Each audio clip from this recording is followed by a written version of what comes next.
European commissioner coming to speak to Trump on Wednesday about automobile tariffs. They are trying to avoid trade war involving the automakers, especially in Europe and the US. And on Thursday, we have restarting of the NAFTA negotiations with Mexico, Canada, and the US right here at home.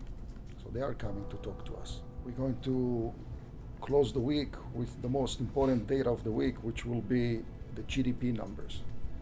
And I'm just telling you all right now that my view is that these numbers are going to come out strong. I would even make a guess, and I'll go out on the limb here to say that GDP growth rate are going to be even past 4%, because that's where the trend is right now. And eventually we're going to start leveling off, obviously. You know, that 4% number was unheard of 12 months ago. I would expect that the week is going to end up with strong GDP numbers. And that can have a direct effect on stock markets, financial markets at home and abroad.